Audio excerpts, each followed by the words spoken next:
Assalamualaikum warahmatullahi wabarakatuh.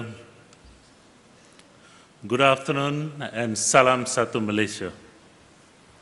Yang berbahagia Datuk Rebecca Santa Maria, Secretary General Ministry of International Trade and Industry.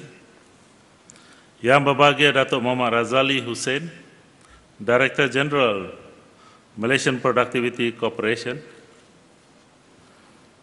Mr. Faisal Naru, Senior Economic Advisor of OECD. Yang berbahagia Tan Sri Haji Shukri Muhammad Saleh, Director General of Implementation and Coordination Unit, Prime Minister's Department.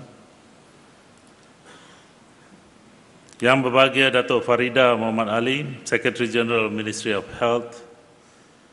Yang berbahagia Datuk Sri Zainal Rahim, Secretary General Ministry of Human Resources.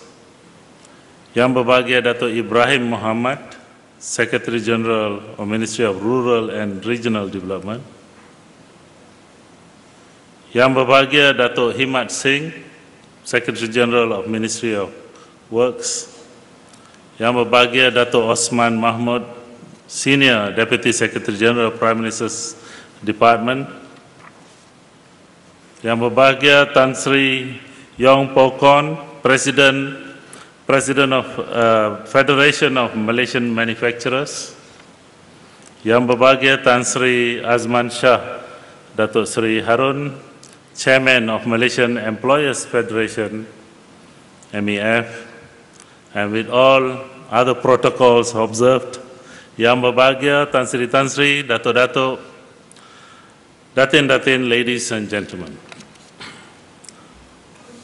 First and foremost, I would like to thank the Ministry of International Trade and Industry, MITI, and the Malaysian Productivity Corporation, MPC, for inviting me to officiate the seminar on enhancing regulatory quality, as well as launch the National Policy on the Development and Implementation of Regulations and the Regulatory Impact Statement Portal this afternoon. It is indeed a pleasure to be with all of you here today.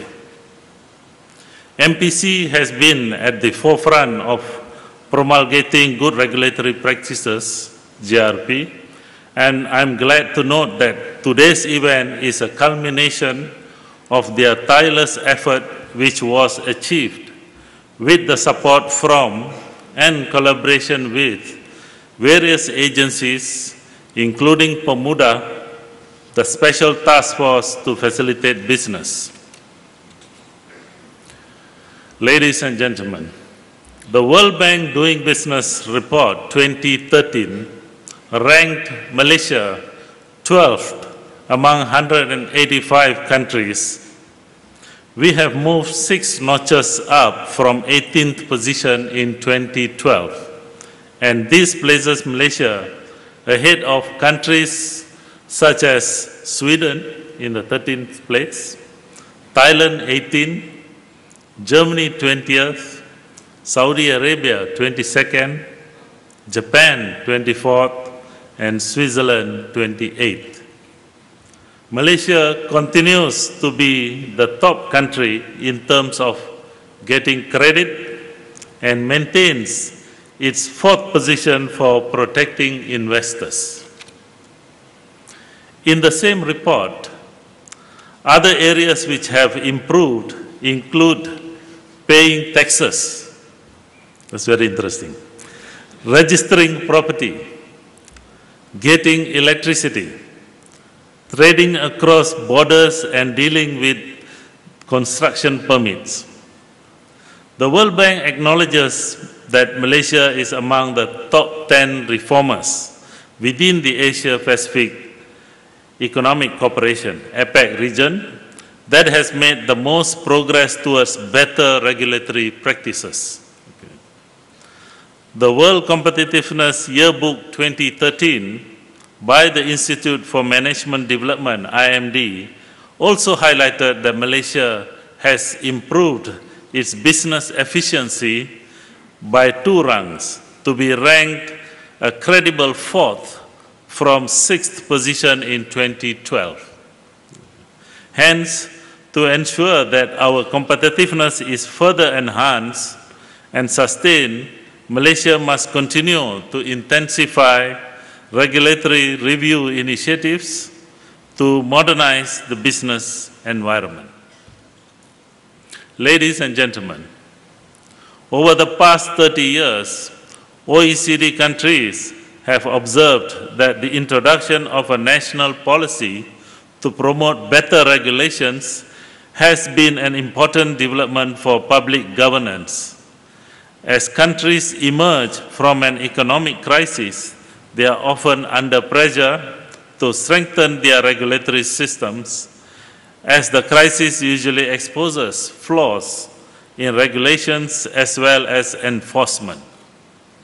It was also realized that ineffective regulation oftentimes slow down the recovery process, inhibit growth, and undermine efforts to address changes in the business environment.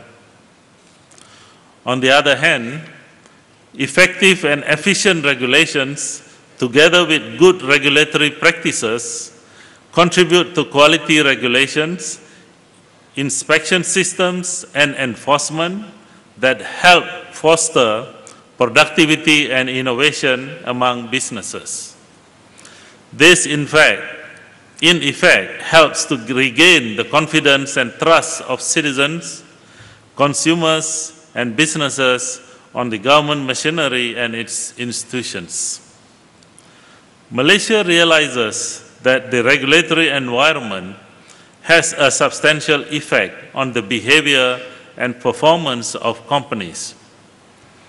This was highlighted in the 10th Malaysia Plan. Taking cognition of this, a regulatory framework that is more systematic must be introduced to reduce the regulatory burden on the economy and businesses. We must strive to have quality regulations, regulations that have characteristics of good governance and must fulfill adequacy and gatekeeping or quality control requirements to ensure that the quality and effectiveness of a new business regulation would minimize unnecessary compliance costs and fulfill the expectation of the business community. Ladies and gentlemen, in relation to this, the regulatory impact analysis is one of the most important regulatory quality tools which examines the impact of proposed regulations. This tool enables the government to undertake sound analysis, informed decision-making, and ensure transparency in all new and amended regulations. The RIA process ensures the quality of new regulations while providing regulators with the right to implement measures to achieve legitimate policy objectives such as the protection of health, safety, and environment. By adopting RIA, work processes and procedures will be improved towards enhancing productivity and efficiency at all levels. Under the National Policy on the Development and Implementation of Regulations, all federal government regulators must undertake the regulatory impact analysis and present the regulatory impact statement, RIS, in the creation of all regulations or review of regulations that relate to or impact business, investment, and trade upon assessment by MPC.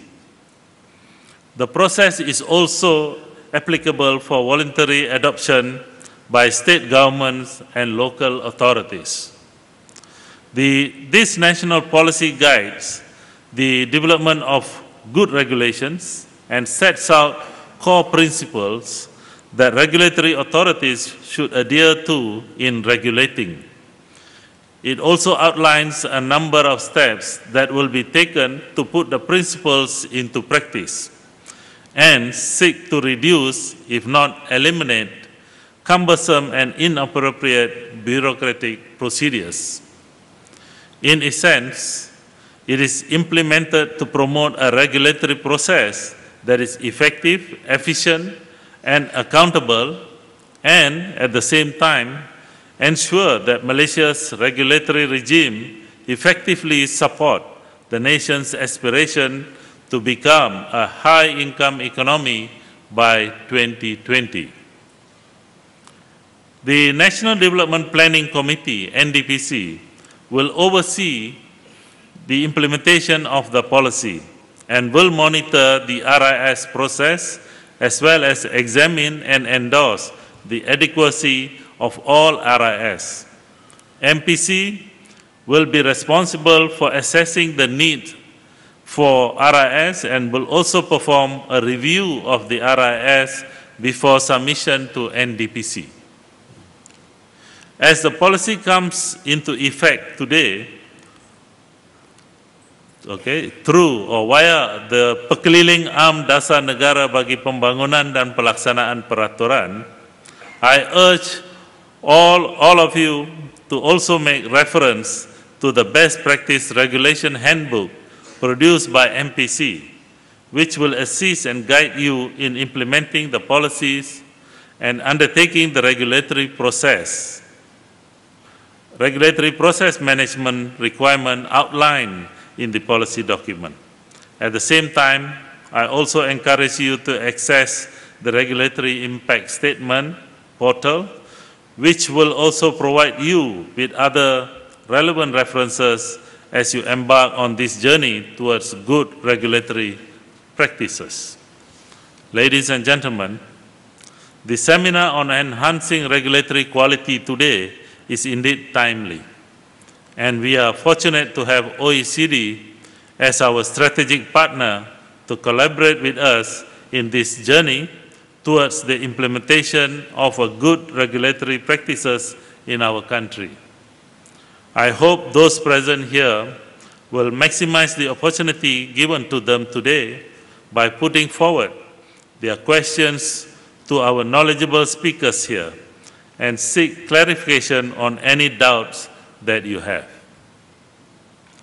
I would also like to urge all ministries and agencies to come forward and participate in the pilot projects and leverage on OECD's expertise in providing advisory services and assistance.